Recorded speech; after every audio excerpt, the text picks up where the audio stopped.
Hey everybody, it's Mike, and I am back. Uh, Welcome to talking about Hare Krishna and cults and stuff like that. And if you're in a cult, I'm here to deprogram you, tell you the truth about what's going on in the Hare Krishnas, what it's all about. And if you're not in the Hare Krishnas, I'm going to tell you what I'm going to tell you all about them and what's wrong with them and why you don't want nothing to do with them and why you want why I do these videos and why it needs to end. It's a dangerous cult. It's not only a dangerous cult, but they have incredibly horrible teachings and beliefs that even some of their own people don't know. I mean, the books are just full of a lot of crap. So there's a lot to talk about. Want to get to it, so I'm just going to get right to. I'm going to get right to the intro. We got to do the intro, right? Let's see.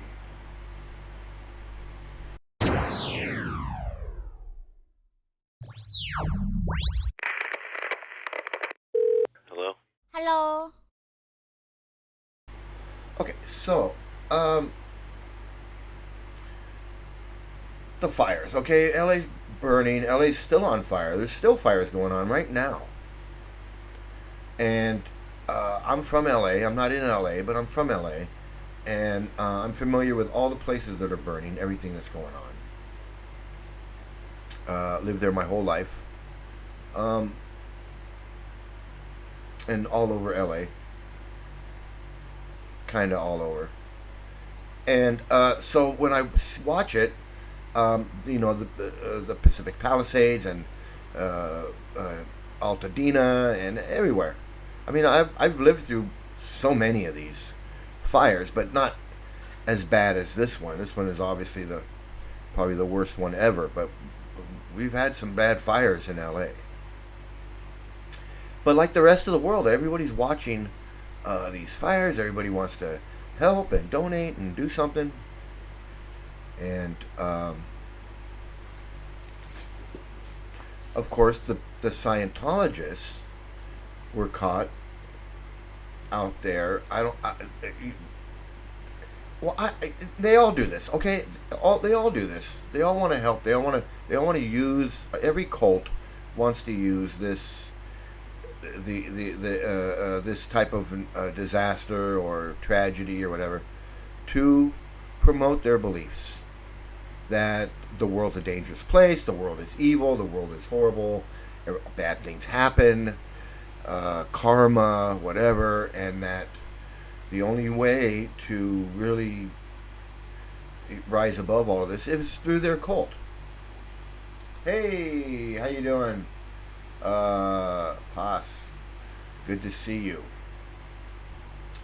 So I'm doing great. How are you doing? Let's get into that. How are you doing with your family? I hope everything's good. I hope you had a great Christmas, New Year's. I hope everything's good. I hope things are looking up. It's a new year. A lot of stuff going on in India. A lot of stuff going on with the Hare Krishnas.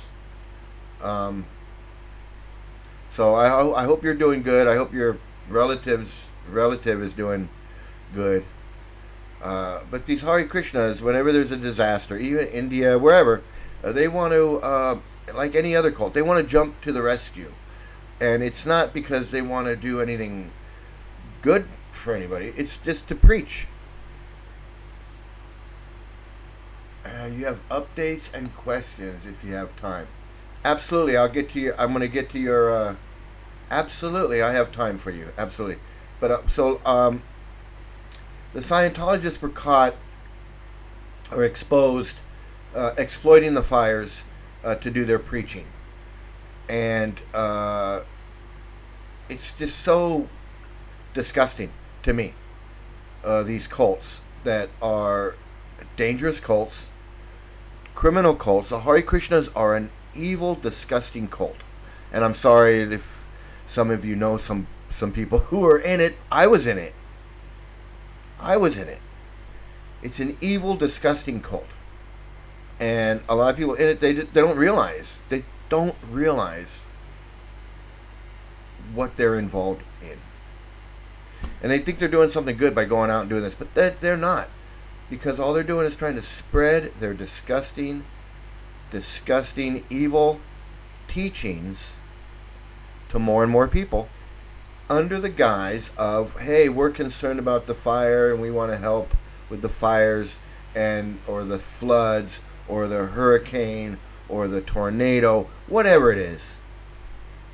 They're always out there like they want to help, and they don't want to help. They just want to spread their books.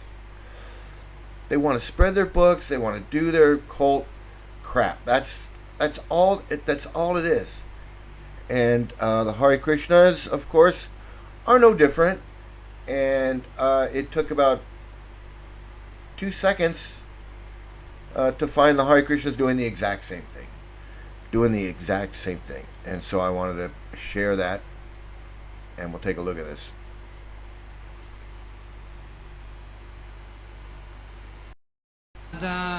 Rani ke jai, Maharani ke jai.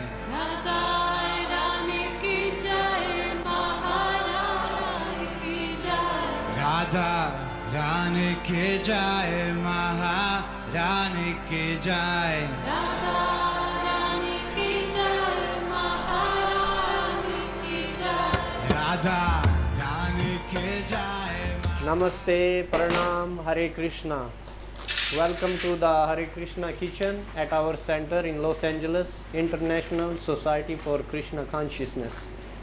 I have a really amazing news for all of you. Today, we're gonna speak with Ratna Prabhu, who is our chef here, one of our chefs who do all the festival cooking and big number cooking.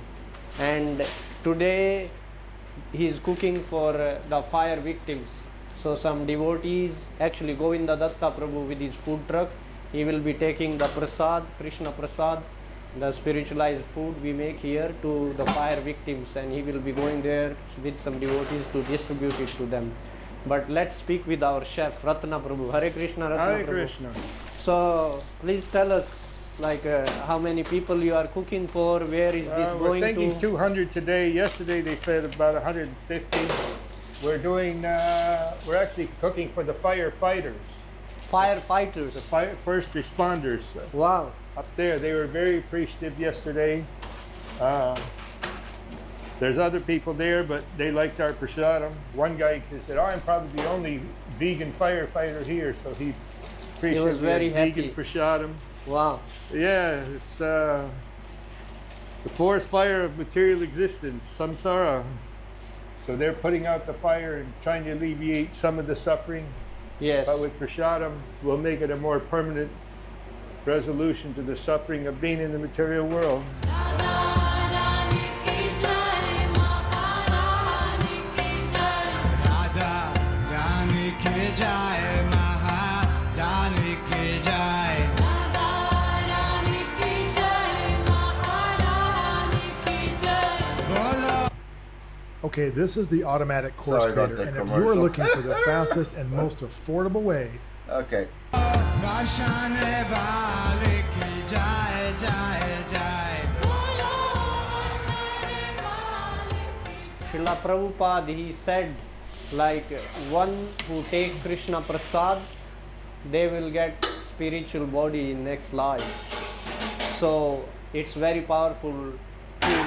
What's the menu we have for today? What are you cooking? I'm making chili and guacamole, and I made a raisin cake. And Govindadat, he has another kitchen, so there he's going to cook vegetable, rice, and chips and lemonade. So we are almost close to Govinda Datta's Prabhu's kitchen, the place where. Okay, I want to stop it there because I want to comment that first of all, the guy that was cooking, the guy that was in there cooking, okay, I know him. I've known him for years. The guy is, the best way for me to describe that guy, even though he's in there cooking, is he's like he's a thug. He's a thug is what he is. He's a bully, he's a thug. He's not a nice guy at all. I can't, that's the best way for me to describe that guy, is that he's a thug. He is the temple enforcer. He does all the work around the temple. He does all the heavy work. Like the plumbing and all the, like the contract. He's like the contractor. He's like the working, the hard hat. And he's a thug. He threatens people. He beats up people he doesn't like. Runs them off the property if the temple comes to him and goes, hey, we don't like that guy over there. He's talking whatever. They go get him, and he runs and he bullies people off the property. Same thing like Scientology. So if you've been watching the Scientology protesting, and you see the thugs that they have in their security, that's this guy. But he's in there cooking and preaching and talking about this and that, like he's like I don't know what. But I know that guy. I know how these people are because I've been around them, seen how they act, see how they interact with people. Now, he's really no different than anybody else that would be not in a spiritual movement. Like, if you just ran into that guy at work and he was your coworker, you wouldn't think much of the guy.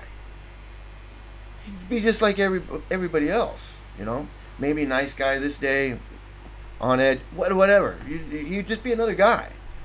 But in a spiritual movement with all the preaching and all the whatever that enlightenment, spiritual. He's talking in there, cooking food, talking about the samsara, this, and and relieving the suffering of the souls, and all this stuff that sounds like, oh,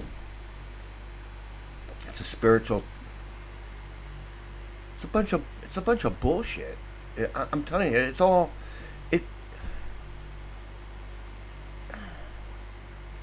It's disgusting to see this guy in the kitchen cooking and talking about how he's going to go out and they're going to help the firefighter or whatever. I mean, we all feel bad. We all want to help in our own way, do what we can, and feeding people is good. But that's not why. They're not just out there feeding people. They're taking advantage of this opportunity to go preach their bullshit, their racism and sexism, because it's all intertwined. Prabhupada was a racist. He was a racist. He was a sexist. He didn't give a shit about kids. How are you gonna sit there and talk about protecting children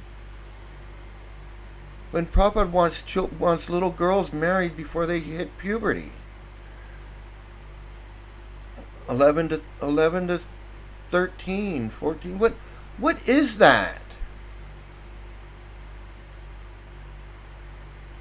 Seriously, what the fuck is that? You're in a cult and the founder is putting in his books that you are distributing that says that little girls should be married to grown men, 11-year-old girls. That blacks should be slaves and in the jungle, making fun of Abraham Lincoln for freeing the slaves, saying that civil rights was a mistake. This is Prabhupada. Prabhupada's saying that, oh, Hitler only killed a few thousand Jews that were in jail. Now, Prabhupada knows better than that. Why would he say that? He knows it was 6 million in concentration camps all across Europe. What the fuck? Hitler was a gentleman? Hitler was a gentleman?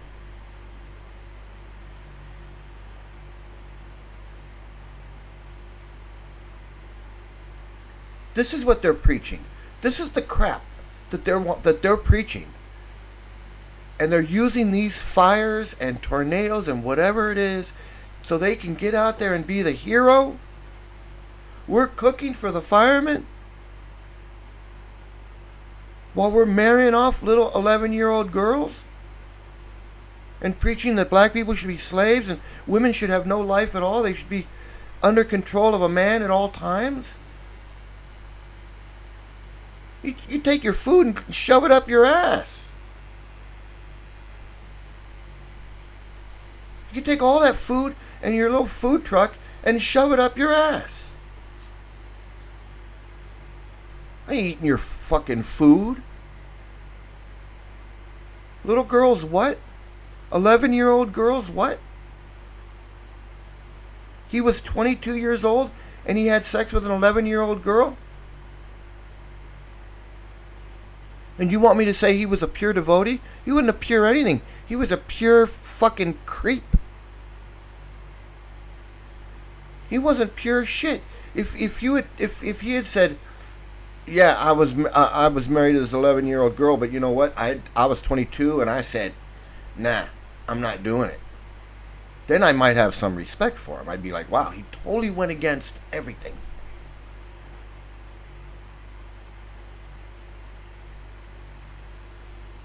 He went against everything for his religious convictions. I'd go, wow, that's what... No, he didn't give a shit about anything. He was like, oh, my 11-year-old girl, I'm there.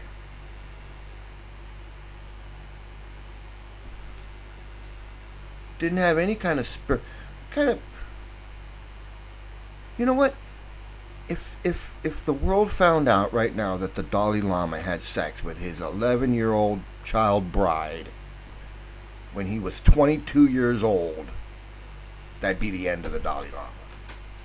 That'd be it. Be over for him. Done. He'd be a done Lama instead of a Dalai Lama. He'd be a done Lama.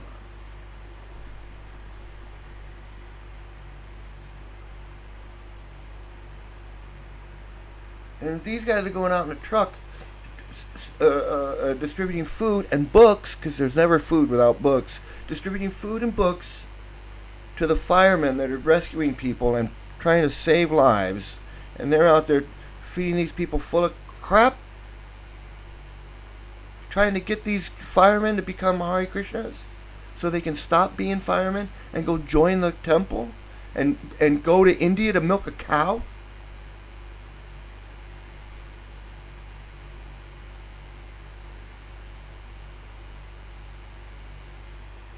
They're going to go preach to these firemen who are doing a great service to save the city, preaching to them, and then what? What's the goal of that? That they all become Hare Krishnas, join the temple, move to India, and then we just lost 25, 35 firemen? Because that's what they want. They're not out there feeding those firemen just because the firemen are hungry. They're out there trying to recruit firemen. And whoever else they can recruit with their food and their books and their crap. That's what's really going on. And I know because I was part of it. I was part of that shit for 20 years. I thought I was doing the greatest thing ever. Whenever I was preaching, whenever I was doing what, I didn't realize I was preaching child marriage. I mean, they lie. Okay, they lie. The official story is Prabhupada, and they tell me this on the internet to this day. Oh no, he was 16 and she was 16. She was 16. They were both 16. It's bullshit. Prabhupada himself says she was 11 and I was 22. And I took her hand and she cried. He says it all. What else do you need to hear? What else do you need to hear? And then they say, oh, well, that was because he was born and that was it back then. And always. No, he says he wants that now. Why does he put in his books That's Vedic, and that's the way it should be. If it was just something from way back then, no, that's the Vedic way, the right way. 11-year-old girls and 25-year-old men. That's what he wants. That's what's in his books. That's what he's saying when he says the gopis are perfect. Well, the gopis were 11 years old.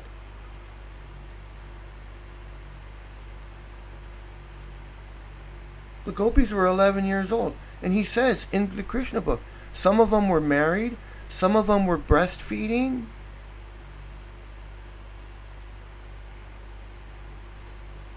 And they all dropped what they were doing when they heard the Krishna's flute so they could go boink down by the river with Krishna. That is the best thing ever.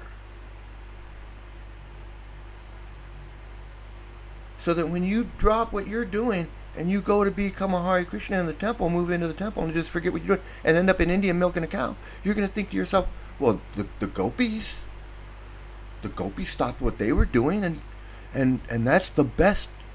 So I can just drop out of UCLA. I can give up my job as a software engineer. I can give up my career in video and broadcast. I can drop out of law school. I can drop out of whatever. I can just what? The gopis did it. That's the highest level that we're gonna reach.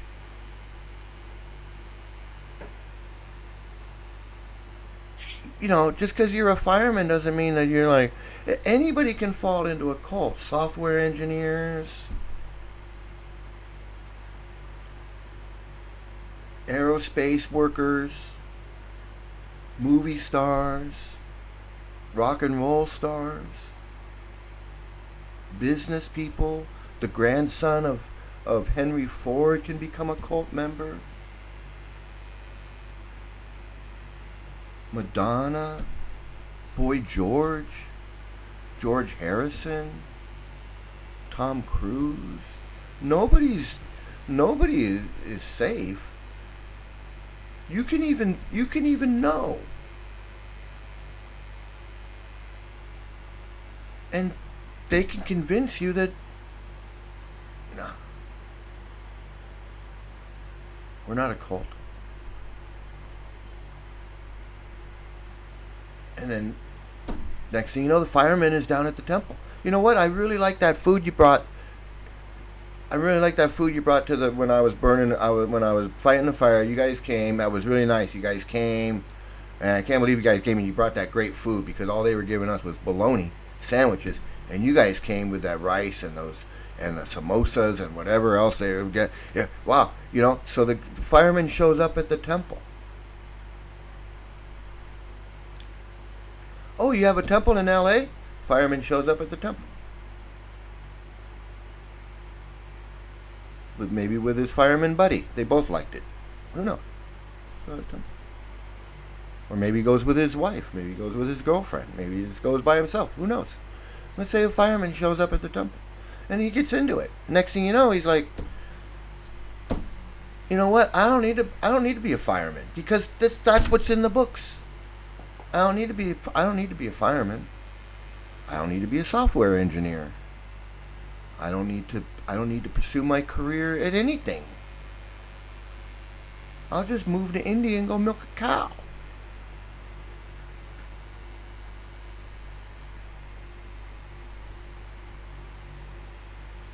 Why? Because some old man who was 22 years old when he raped his 11-year-old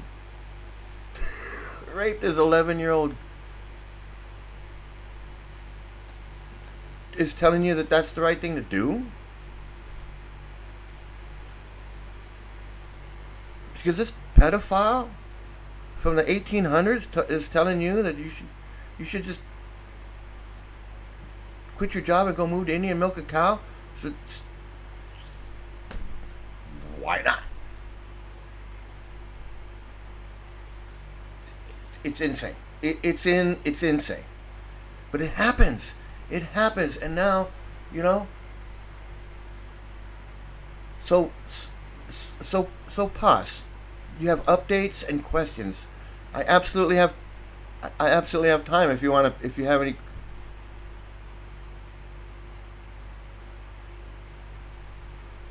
My brother came back from India and he is living in the temple in New York City again. We saw him for Christmas.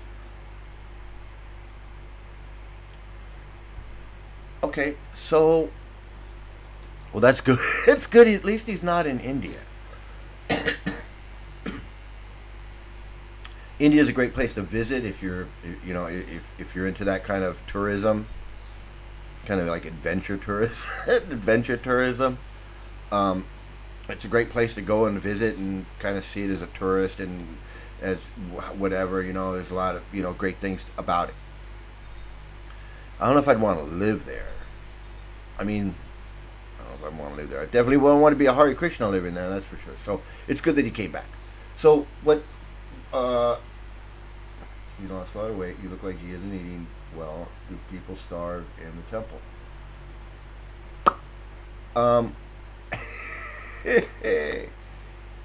Yes. Well, they don't starve. I mean, first of all, he lost a lot of weight, so he probably got sick. Okay, I'm not laughing at that.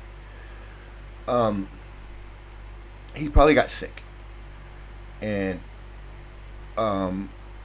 you can get sick in India and lose a lot of weight fast because you don't eat. If you get sick, you know, there's a lot of food in India. But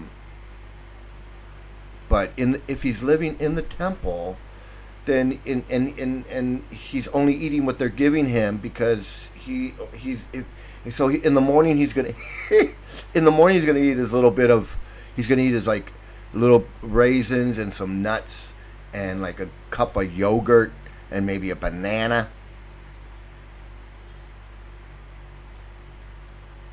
And then lunch, he's going to get like,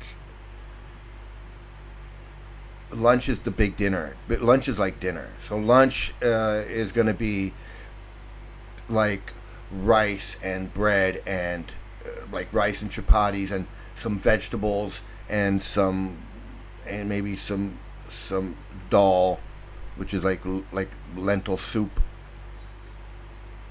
At least that. I mean, I had lunch in the temple many times, and that's what we would have. I mean, and in India it was pretty much the same.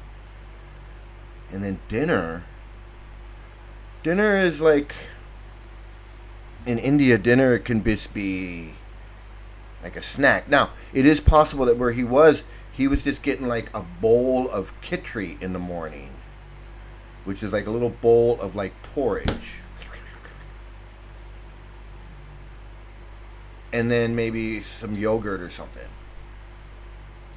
And then lunch. It depends on where it depends on what kind of temple. You know, like, who knows? I don't know where he. I mean, it can vary. It can vary from like a temple, from temple to temple can vary.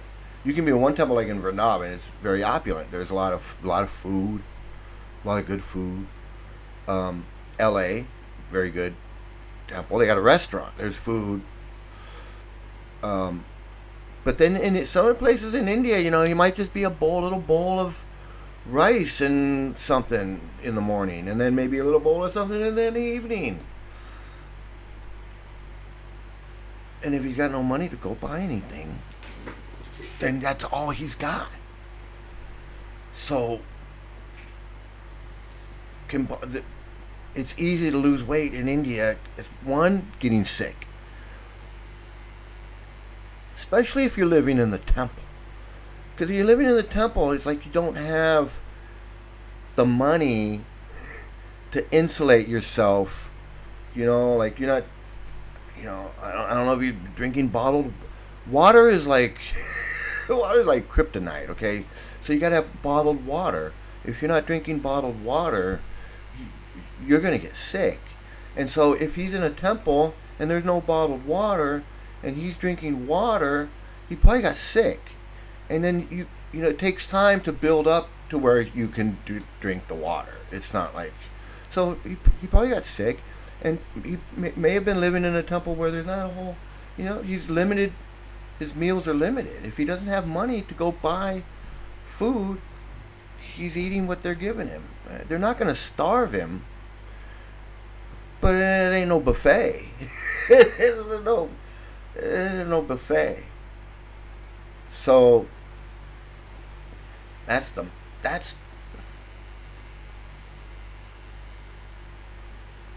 I can't even imagine. I see. I've never been to India and lived in the temple and been dependent on somebody feeding me. I've always been in India, and I've been like a tourist, a devotee tourist. I got my own money. I'm doing my own thing. Nobody's telling me what to do. I'm getting up and I'm following all the rules. I'm doing all things, but I'm doing it on my terms. I'm not having nobody telling me what to do. I had no guru telling me what to do.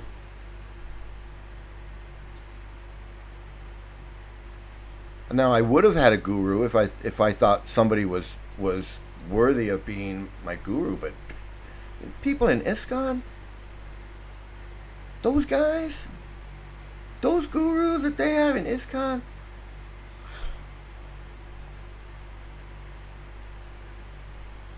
you find a better guru at friggin' the Sloss and Swap Meet than in ISKCON. You find more friggin'. You can find somebody at the Sloss and Swap Meet that could give you more life lesson knowledge, wisdom than in ISKCON. And I mean that because in ISKCON it's a fantasy world of fantasy stories and fantasy gods doing fantasy things that have no relevance to your life. Absolutely none. Because we live in the real world. And Hare Krishna doesn't teach things like love your neighbor and, be a good person to everybody and treat everybody. They don't teach that. They teach everybody's a karmi and don't have nothing to do with them because they're bad. And just we all stick together and we only talk to them to bring them in. That's why these Krishnas going out with the firemen and they're only out there to bring one in. It's disgusting. It's absolutely disgusting.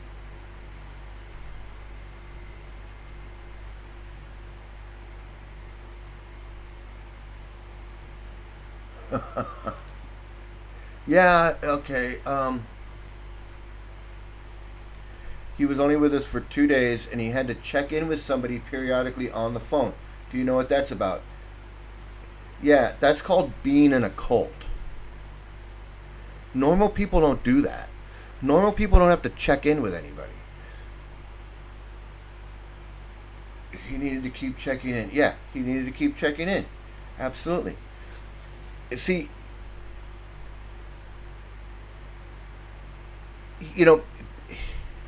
I don't know where he's at in his ISKCON journey. Like when he was over there, if he got initiated, and if he's got initiated and now he's a disciple of a guru, and then yeah, because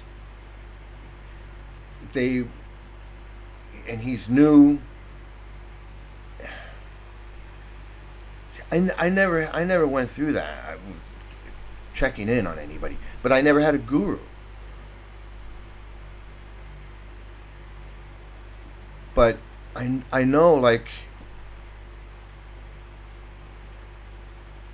it's such a mental thing. Like they got him thinking he got to check in with somebody. You got to check in with somebody. He's got to. Oh my God, that's a nightmare. You know what? That's a nightmare. I don't know. At this point, you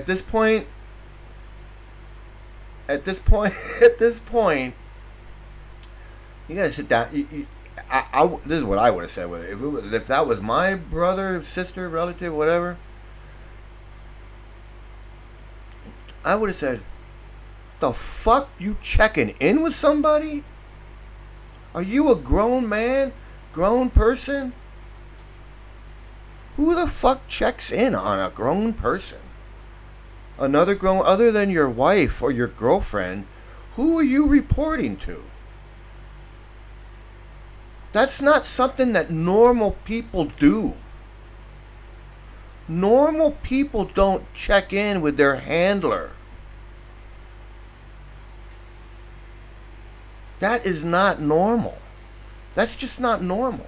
And that's not, like, you go to church. Go to the Catholic Church. Go to a Baptist church. Are they checking in with the pastor? Are they checking in with anybody? Fuck no. No, they ain't checking in. Checking in? You can't go 30 minutes, 45 minutes without them calling, or you calling to say, yeah, I'm still here. Yeah, I'm still, but the fuck is that?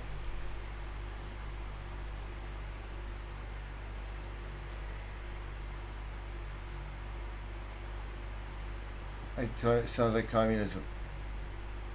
You know, it is. No, I'm gonna tell you right now. It is. It's psychological abuse. It's psychological warfare. They're using psychological warfare to control this man's or person's brain.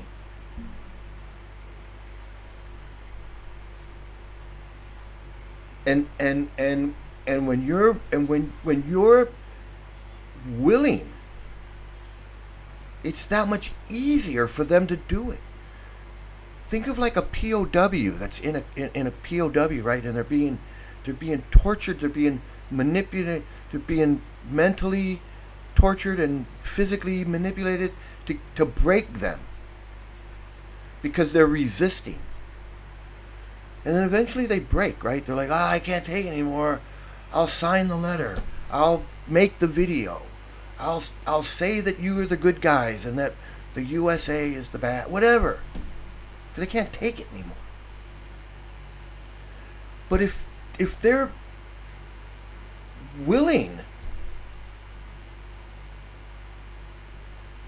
they're not resisting. Go ahead, brainwash me. Read me some more stories about Krishna. Read me some more stories about Prabhupada. Read me some more stories that reinforces all this bullshit into my brain. It's like they are. When you join a cult, same thing with Scientology. Scientology, Hare Krishna. It's like you're saying, well, they don't know they're joining a cult. They're misled. But the open mind is like, sure, feed me your shit. Go ahead, brainwash me. Feed me. Give me more stories. More stories. I'll get up at 4 o'clock in the morning. I'll go to the temple. You can read me all the stories you want, and then I'll go back and I'll chant the rounds and think about stories, and then I'll go back and I'll read some more stories. And no one's forcing them to do it. They're doing it on their own. And then he's checking in, and he's checking in with his handler every hour, every 2 hours, willingly. It's just like North Korea or the USSR, except he's a willing participant. He could say no. He could tell him on the no. I'm not calling your ass. I'm a grown ass man. I went in. I was 31 years old, and I went into the temple, and I was doing stuff, and like I wasn't accepting one of these bogus friggin'. I'm not asking some guy that's my age, calls himself Swami Papadopoulos. I'm going to ask him if I can get married. I'm going to ask him if I can move to San Francisco. I'm going to ask him. I'm not asking him shit.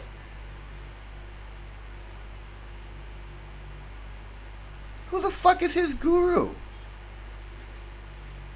You know what? Find out who his guru is. I'll look him up. I'll tell you all the bullshit about that guru. Because they all got bullshit. Every single one of them.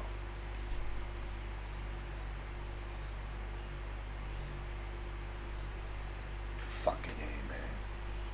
Got a guru. He got to check in every fucking hour, every 2 hours, or whatever. I never did that shit. They tried to pull that shit on me when I not check in, but they told me when I started questioning shit that I was finding out. Prabhupada said, "What? Who did this? What happened? Where? Who did what?" Then they told me, "Hey, you're a pain in the ass." Is basically what they said. You're a pain in the ass, and you need to just surrender to your seniors, because I didn't have a guru. They told me I had to surrender to my seniors.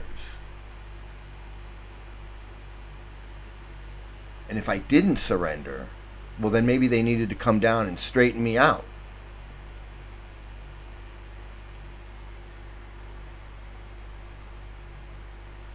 He told me his name, but I forgot. It was very strange. Ask him again. Ask him again and tell me. All these guys, they all got something. They all pal around with pedophiles. They don't report them. And that's a crime. If you don't report if you know that someone's committing sexual crimes and you got to report that shit.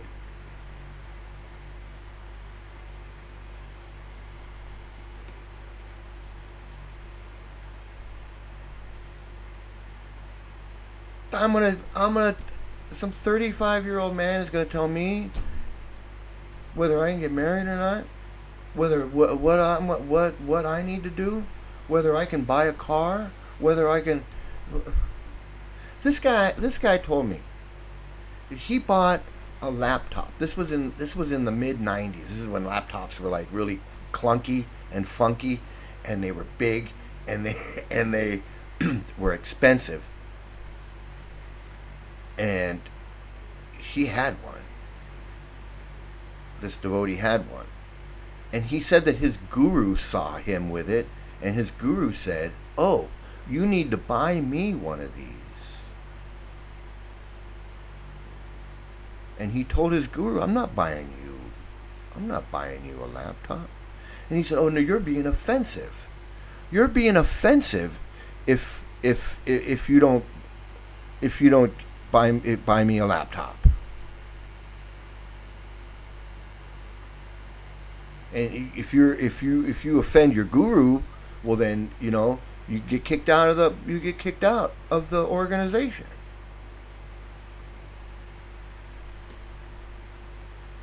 He said, "Fine, kick me out of the organization. I'm not buying you a laptop." And I said, that's right. Who the fuck are these guys?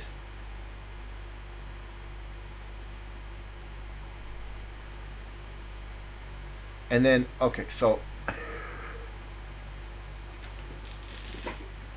these guys, they think that because, well, I don't know how to, let me see, how can I explain this? I gotta explain this right. So, these gurus get away with a lot of shit. Child molesting, all kinds of stuff, okay? And they get to remain gurus because they say, well, they're pure devotees, and Krishna says in the Bhagavad Gita, well, that anyone who's in transcendentally situated, even if they commit abominable sins, abominable acts, they should be just thought of as being pure. It's okay. Excuse them, and it's okay.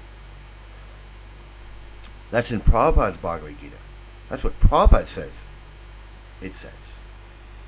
But when you look up the actual translation of Bhagavad Gita chapter 9 verse 30, That's not what it says. What Krishna says, it doesn't matter. But what this, because none of it's real. But anyway, what Krishna really says is that even a very sinful man can worship me.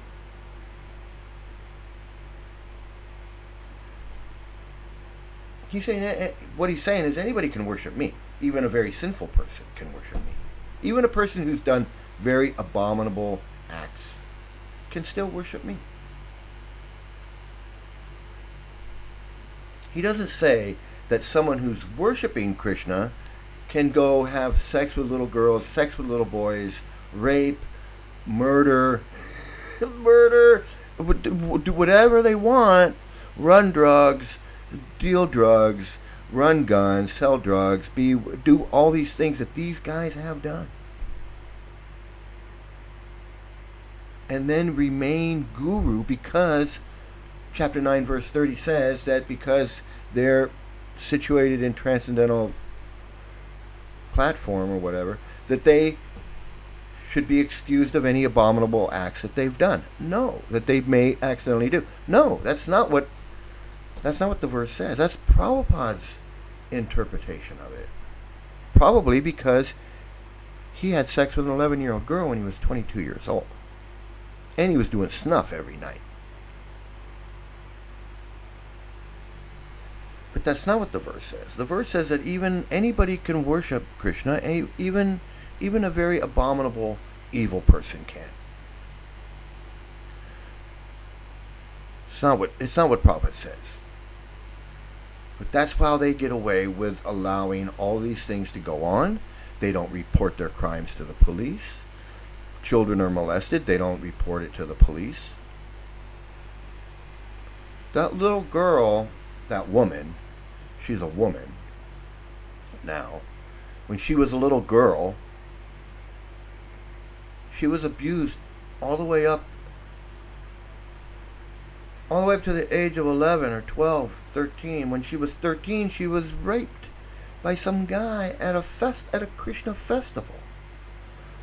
And he was like the head guy singing on stage. And he just takes this little girl behind the stage, down the road, rapes her. She doesn't even know what's going on because she doesn't know anything about sex because they don't teach anything. So here she is, 13 years old. Guy rapes her, and she doesn't even know. She knows something happened, but she doesn't really know. She doesn't know that she got raped until later. And then he just goes back and gets back up on stage like it's no big deal. Where do you get the idea it's no big deal?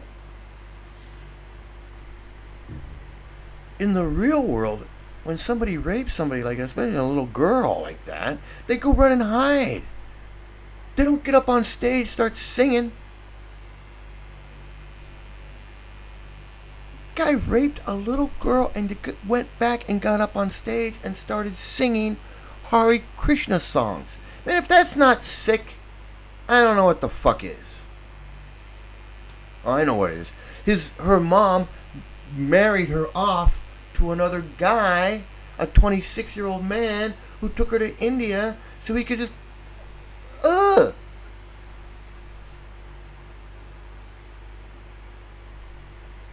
Did anyone speak out?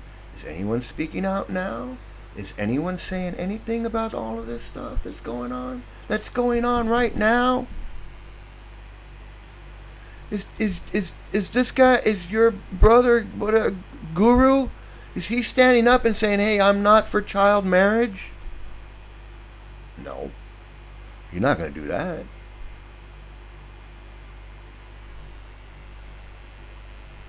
Do you think Prabhupada was wrong for raping that 11-year-old girl? No. No. He wasn't. Prabhupada's not wrong. He said he was 22 and she was 11 years old. Do you think that's right? Well, yeah, absolutely it's right. If it's Prabhupada, that's your brother's guru. He doesn't give a shit about anybody. He doesn't give a shit about any children. He doesn't care about any children that were raped or that will be raped in the future. He just doesn't care. He doesn't care about little girls. He thinks little girls should be married at 11 years old. Because Prabhupada says so. Prabhupada says, Srimad Bhagavatam, Canto 1, Chapter 17, Verse 30, purport.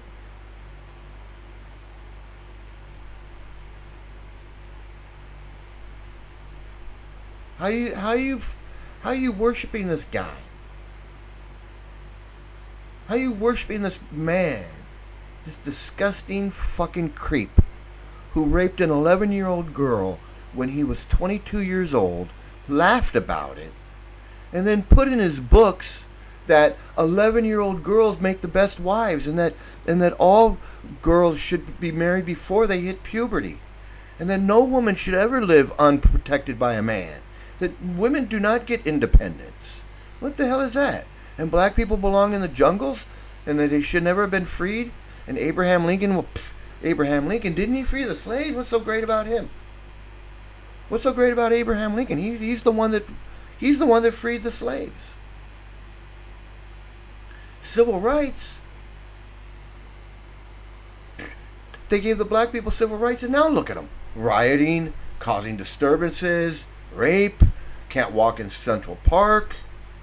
They stole my typewriter out of my building.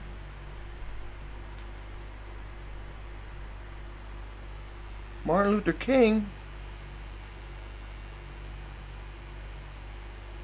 what did he do? He didn't like Martin Luther King, and yet they get to march in the Martin Luther King Day Parade. They're anti-woman, anti-child, anti-democracy. They don't think people should be voting. They think people are too stupid to vote. He calls it demon crazy. He says democracy is demon crazy. It's unqualified people voting for unqualified people. He thought people like him should be in charge. That these gurus should be in charge. That's the philosophy. That's what they're preaching. These fucking disgusting creeps. Apparently he was put in charge of making the Hare Krishna calendar. Oh yeah, great. So he went from being a software engineer, which was probably working a good job, making good money, being self-sufficient, doing whatever, right? He went, just think, his whole world just turned upside down. He went from being a software engineer, making good money, having a good job, probably his own apartment or whatever, to living in India, milking a cow, making a calendar that no one's going to see except other friggin' pedophile cult members. Who the fuck's going to buy a Krishna calendar other than a Hare Krishna? For free. Now he's working for free. Now he's doing work a fucking 5-year-old can do. A 5-year-old can make a friggin' Krishna calendar. Well, they screwed up his head. They completely screwed up his head. He's following some guy who probably pals around with pedophiles. I guarantee it. I guarantee it. His guru is palling around with pedophiles. He went to India to get initiated because his guru's in India. I already know what happened. He met the disciples here. They said, we got a guru. My guru is the shit. He was like, oh really? Your guru's the shit? Can I meet him? Well, my guru doesn't just meet anybody. My guru's special. So if you want to meet my guru, you got to go to India. And you got to serve. You got to whatever bullshit they told him. I know. I'll quit my job and I'll go to India and I'll meet this really cool guru. So he quit his job, went to India, And they put him to work on a farm, doing whatever. He got sick. Everybody gets sick in India. Everybody gets sick in India.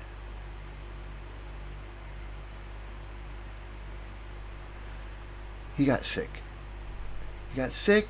He got initiated. They gave him his flat, gave him his thing, shaved his head, whatever. Gave him his name, his stupid little name. Now he's got his stupid little guru and he's got his stupid little name. He thinks he's on some spiritual path, but actually he's in fantasy land. He's cosplaying as a 16th century Bengali cross-dressing homosexual who went crazy and drowned in the ocean. That's all.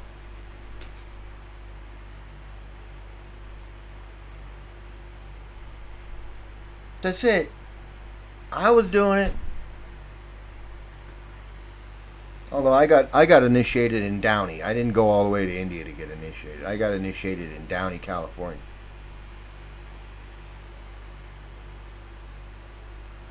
And it got released to all the people on their mailing list. I wanted to see if you thought that meant anything about his standing in the group. He made it sound important. Absolutely not. It's not important at all. In the scheme of things, it's not important at all. Like zero. In the Hare Krishna thing, it's like anybody could do it. And I'm not saying he's not. I'm not saying he's not. He probably did a great job. He's probably awesome guy. Tom Cruise was an awesome guy before he joined Scientology. George Harrison was an awesome guy, but he joined the Hare Krishnas. A lot of people. I was a pretty awesome guy too, but I joined the Hare Krishnas. It happens. I wanted to get into television production and working, in a TV studio, making TV shows, however, whatever. I'm at the friggin' Hare Krishnas. Next thing I know, I'm in a TV studio. I'm making stuff for Hare Krishnas. Who the fuck cares about that? Except other Hare Krishnas. Nobody gave a shit that I did Hare Krishna TV, public access on Hare Krishna. And to me, oh my God, I thought I was doing the greatest thing ever. I got a Hare Krishna TV show in Los Angeles when I should have been friggin' working for NBC or HBO or Showtime or Continental Cablevision or Century something. Not Hare Krishna.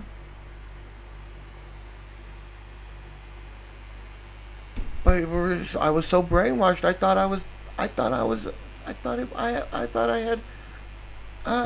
Fuck. I've had a professional style videotape, the big ones that they put TV shows on. I had my own that I bought, and I had it because I was making Krishna TV shows. I thought I was big. I thought I was a big deal. But well, no, there were like 2 or 3 guys that were way above me. Yadubar and Nrsingananda were both ITV. I worked for ITV. David Shapiro was the ITV guy. He had all the videos, and he was the real TV guy. He's the guy who could have been Steven Spielberg. He could have been Norman Lear or something in television. He actually had a degree in TV. He went to school for TV. He was a filmmaker. He was an actual guy. And he ended up in the Hare Krishnas when he was young, and he never did nothing. He just did Hare Krishna stuff, and who cares? He could have been Steven Spielberg. He could have been, if he had, instead of spending 50 years in the Hare Krishnas, he had spent 50 years in Hollywood. He could have had an Academy Award, could have had some Emmys, Academy Awards, maybe even hosted a show or something, or directed a great movie, or But no. Yeah, ITV. Yadabar, same thing. He could have been a filmmaker. He could have been like a Michael Moore, or any of these guys. Any filmmaker. Yadabar could have been a filmmaker. Instead, he's following Prabhupada around, filming this friggin' pedophile guru guy, and then spends 50 years in the Hare Krishnas making stupid Hare Krishna films that nobody gives a shit about, because it's a fucking pedophile cult. Nobody cares.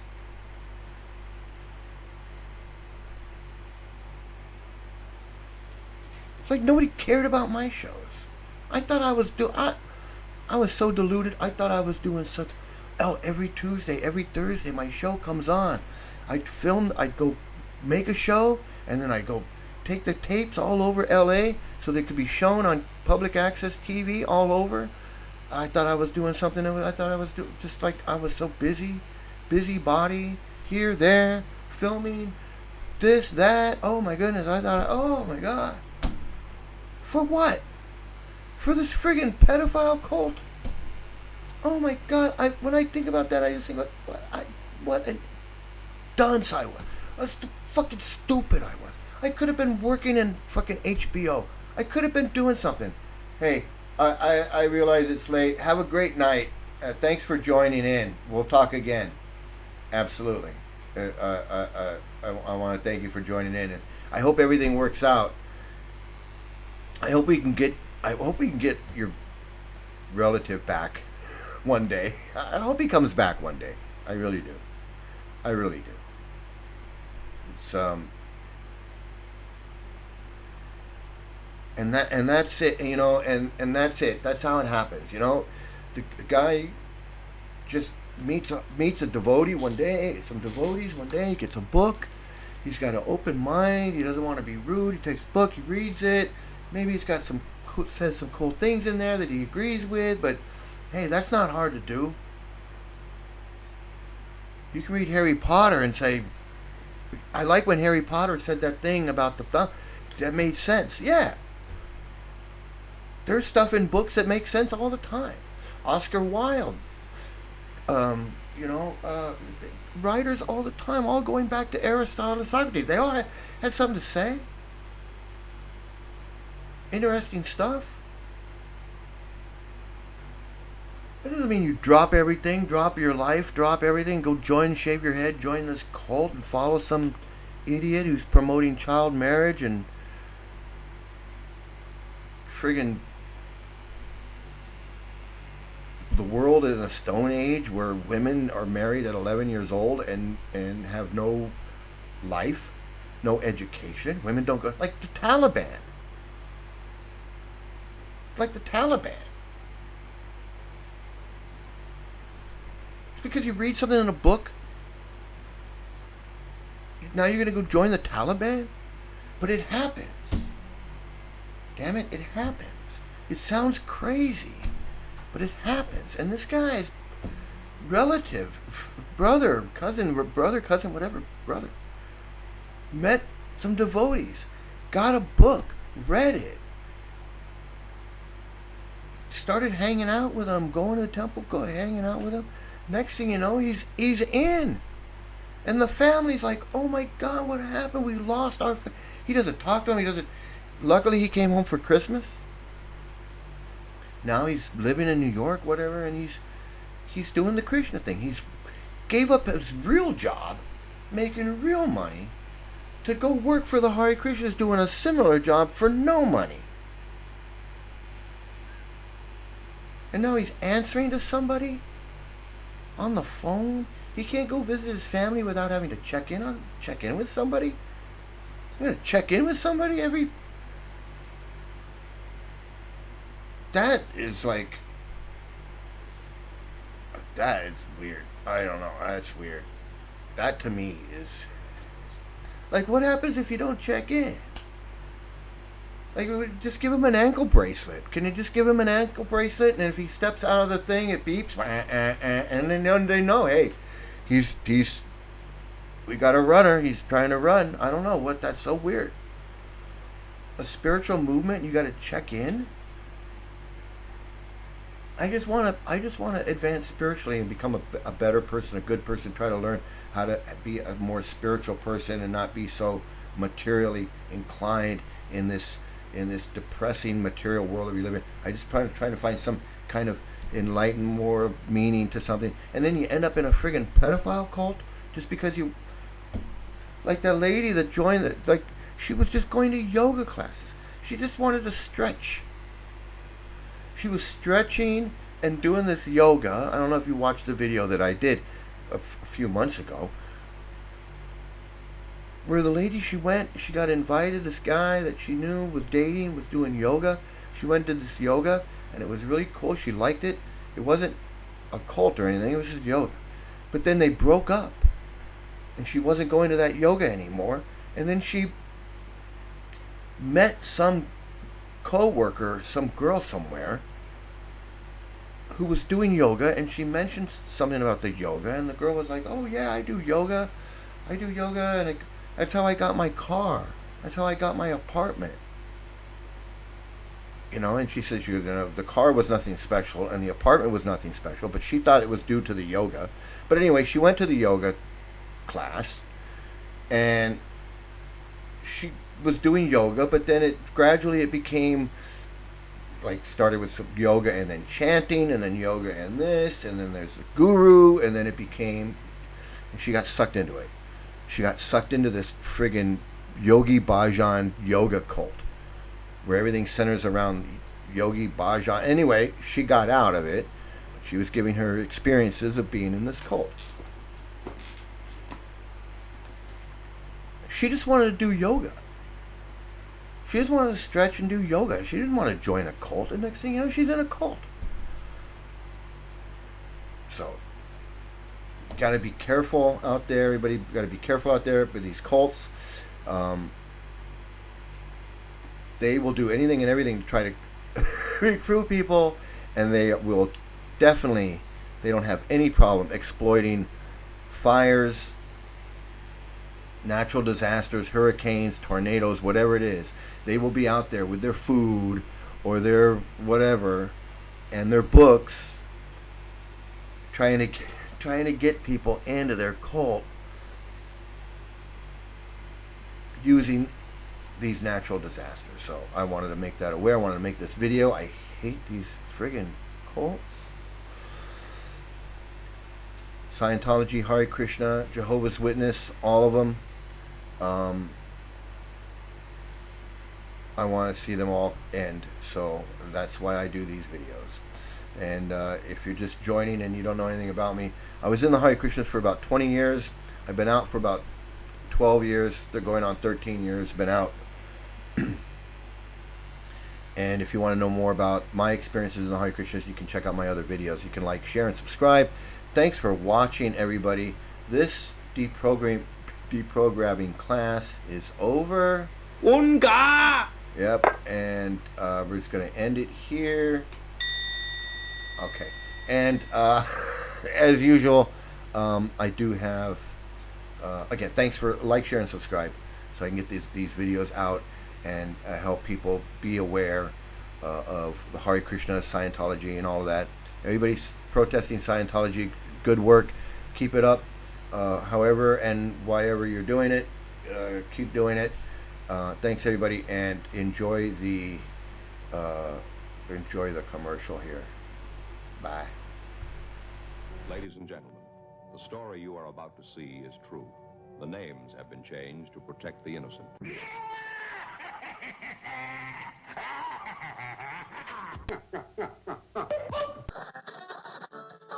I was in the bar for a drink or two. I met a girl named Mary Lou. Her blue jeans were so tight and cut so low.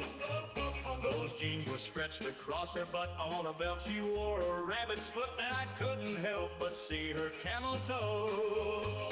Mary Lou had a camel toe. means that และกลับเข้าสู่ My Man All Time DPK1Radio.com Whatever, I'll do what I want You're listening to Mike's Madhouse on BKK1radio.com. Worried about God. I'm afraid of what he might do if anything should happen to me. God, but he's a robot. Without you, what could he do? There's no limit to what he could do. He could destroy the earth.